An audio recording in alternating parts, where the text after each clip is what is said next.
নমস্কার বন্ধুরা, আমরা দুজনে কুকিং চ্যানেলে আপনাদের স্বাগত। আমি পুতুল আপনাদের কাছে হাজির হয়ে গেছি একটি রেসিপি নিয়ে।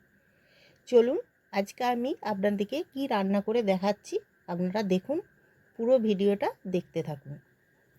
আজ আমি একটি গ্রামের খুব সাধারণ লাউ চিংড়ি বানিয়ে দেখাবো। খুব সহজে আপনারা বাড়িতে বানিয়ে ফেলবেন। তো আমি একটি কড়া নিয়েছি, কড়ার মধ্যে দিয়ে দিয়েছি সরষের তেল। এবার কুচো চিংড়ি নিয়েছি, কুচো চিংড়িটা আমি ধুয়ে পরিষ্কার করে নিয়েছি। তার মধ্যে আমি দিয়ে দিচ্ছি হলুদ আর নুন, একসাথে মিশিয়ে ভালো করে মাখিয়ে এবার আমি কড়াতে ভেজে নিচ্ছি। এই দেখুন, আমি কড়ার মধ্যে দিয়ে দিয়েছি কুচো চিংড়িগুলো। এবার ভালো করে আমি ভেজে নিচ্ছি। একটু লাল করে ভেজে নিতে হবে, যে উল্টে পাল্টে আমি ভালো করে ভেজে নিচ্ছি। খুবই সহজ রেসিপি। ভাজা হয়ে গেছে, এবার আমি তুলে নিচ্ছি। ওই তেলের মধ্যে আমি আবার দিয়ে দেবো সরষের তেল। এরপর আমি দিয়ে দেবো আলুগুলো আমি ডুমো ডুমো করে কেটে ধুয়ে পরিষ্কার করে নিয়েছি। তো এটা ভেজে নিচ্ছি।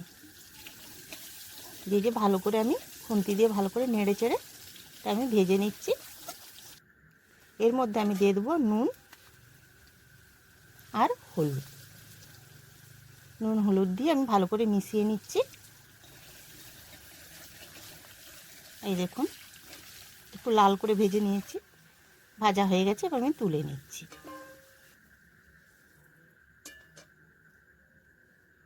এরপর আমি দিয়ে দিচ্ছি ওই তেলের মধ্যে তেজপাতা আর শুকনো লঙ্কা। এরপর দিয়ে দেবো আমি 5 ফোড়ন। একটু ভালো করে ভেজে নেব। তেজপাতা, 5 ফোড়ন, শুকনো লঙ্কা একসাথে আমি ভেজে নিচ্ছি।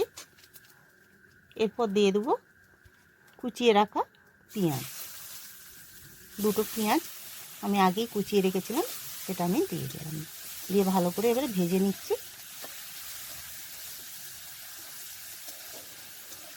এই দেখুন, একটু লাল করে ভেজে নিতে হবে। এরপর দিয়ে দিচ্ছি আমি টমেটো। একটা টমেটো নিয়েছি। এই টমেটোটা দিয়ে আমি ভেজে নিচ্ছি। টমেটোটা পেঁয়াজের সাথে টমেটোটা ভালো করে ভেজে নিলাম। এরপর দিয়ে দিচ্ছি আমি রসুন বাটা। রসুনটা আমি আগেই দিলাম, তাহলে রসুনের কাঁচা গন্ধটা চলে যাবে, সেই জন্য আগে দিয়ে দিচ্ছি রসুন। এরপর দিয়ে দিচ্ছি আমি আদা বাটা। তো আদাটা দিয়ে ভালো করে ভেজে নিচ্ছি। এই দেখুন কীভাবে আমি ভাজছি, দেখে নিন। এরপর দিয়ে দিচ্ছি আমি লঙ্কার গুঁড়ো। আগে আমি লঙ্কার গুঁড়োটা দিলাম। এরপর দিচ্ছি আমি হলুদের গুঁড়ো। এবার পরিমাণ মতন আমি দিয়ে দিচ্ছি নুন। নুন দিয়ে এবার ভালো করে আমি মিশিয়ে নেব।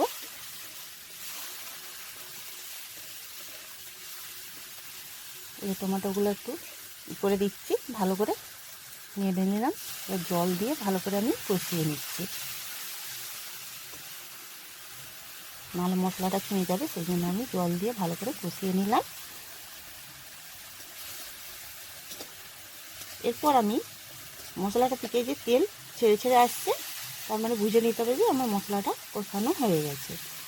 এরপর আমি দিয়ে দিচ্ছি লাউ, যে ডুমো ডুমো করে কেটে রেখেছিলাম, কেটে ধুয়ে পরিষ্কার করে নিয়েছিলাম।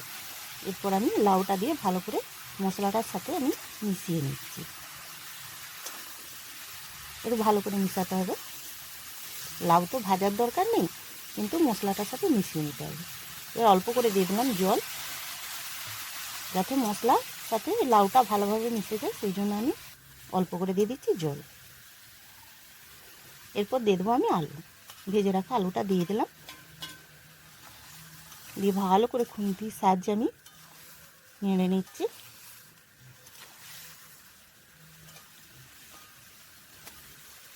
দিয়ে এবার ঢাকা দিয়ে দেবো। মিনিট 5 জন্য আমি ঢাকা দিয়ে রেখে দিচ্ছি। 5 মিনিট হয়ে গেছে, ঢাকাটা খুলে নিলাম। দিয়ে এবার নেড়ে নিচ্ছি।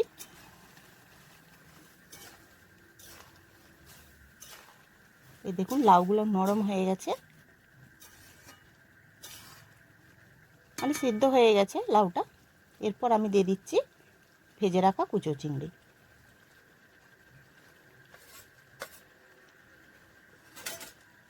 লাউটা পুরো সিদ্ধ হয়নি, অল্প সিদ্ধ হয়েছে। তার মধ্যে আমি দিয়ে দিলাম কুচো চিংড়ি। তবে ভালোভাবে একসাথে সিদ্ধ করলে স্বাদটা খুব ভালো হয়, সেই জন্যে কুচো চিংড়িটা আগেই দিয়ে দিলাম। দিয়ে এবার দিয়ে দেবো গরম জল। আগে একটু গরম জল করে রেখেছিলাম, সেই গরম জলটা আমি দিয়ে দিচ্ছি।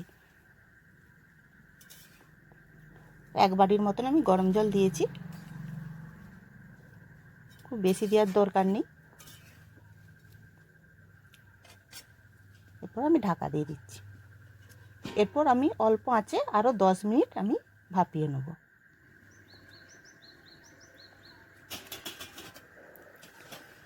দশ মিনিট হয়ে গেছে, আমি ঢাকাটা খুলে নিলাম। এবার ভালো করে আমি নেড়ে নিচ্ছি।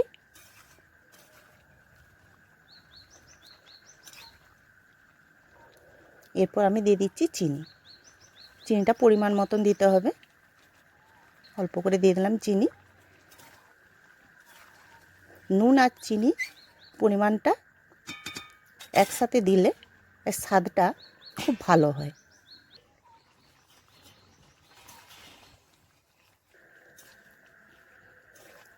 চিনি দিয়ে একটু ঢাকা দিয়ে রেখেছিলাম, বেশ আবার ঢাকাটা খুলে যে ভালো করে নেড়ে নিচ্ছি। দিয়ে একটু দিয়ে দিচ্ছি আমি গরম মশলার গুঁড়ো, দিয়ে ভালো করে নেড়ে নিলাম। এরপর আমি নামিয়ে নেব। রান্নাটা আমার কমপ্লিট হয়ে গেছে, এই দেখুন তুলে নিচ্ছি। এমনভাবে সিদ্ধটা করবেন যাতে না গলে না যায়।